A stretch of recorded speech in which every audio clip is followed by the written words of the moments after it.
Last year I proved that the Christmas market in Liverpool deserves a lot more love than it gets, but I still don't think I did it justice. So this year I made it my mission to prove that my city has one of the best Christmas markets in the UK. And what better way to do this than compare it with one of the most popular markets in the Northwest, the Manchester one. However, there is a slight catch. I'm going to be experiencing both Christmas markets on a budget. Why? Because it's Christmas, alright? I've got people to see, I've got places to go, you know, I've got presents to buy.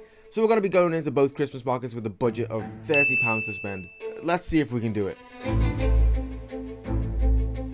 I think it's fair to say that location is pretty important to consider, because I'm sorry, if your Christmas market is way out in yonder, I'm not going. I'm just not going. The one in Liverpool is pretty easy to find. It's found just outside Lime Street Station. If you still can't see it, you can definitely hear the music, so all you need to do is follow that.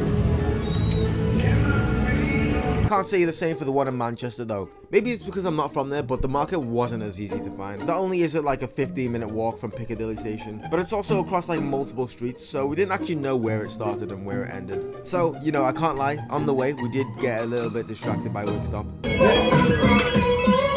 Wingstop.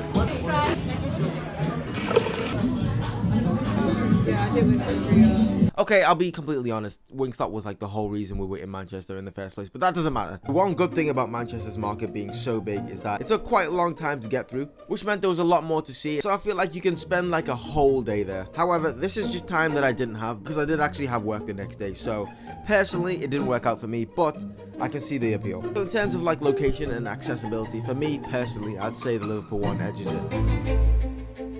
Okay, so now we're at the markets, it's time to find out exactly what they're like. Like I said earlier, and as you can hear from the videos, the market in Liverpool plays Christmas music out loud through speakers, so that got me feeling in a really festive mood. The one in Manchester also had music playing, but it wasn't through any speakers.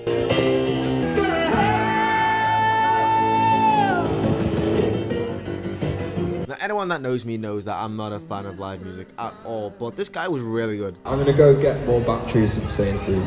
Both markets weren't too loud and they were relatively busy, which wasn't too bad. I actually prefer that. But overall, in terms of atmosphere, I'm gonna have to go with the Liverpool one. The Manchester one was nice, but it was also in the middle of town where there was a bunch of shops too, so it didn't feel as Christmassy as it should.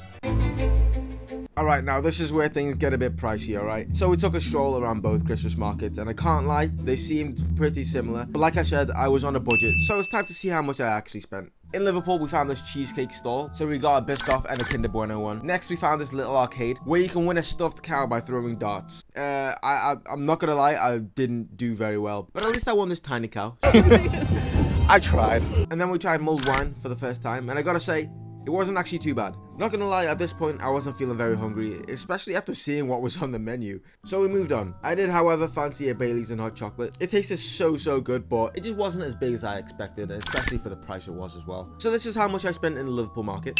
Let's see if I can do any better in Manchester.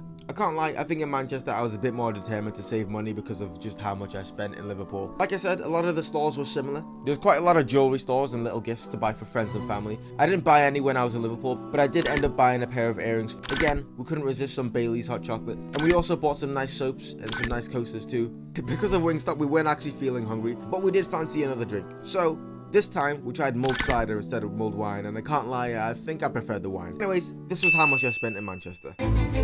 Alright, I can't lie, I assumed Liverpool would win by a landslide, but Manchester came close. It's kind of hard to compare them in aspects like atmosphere because of the sheer scale difference, but I imagine if the Liverpool market was just as big as the Manchester one, I think it'd be even better. I think what edges the Liverpool market is the range of stuff to do as well, because it had little carnival games and rides to go on, which I think makes the overall experience even better. And also how easy it was to find and navigate. So I guess Christmas markets is just another thing that Liverpool has over Manchester.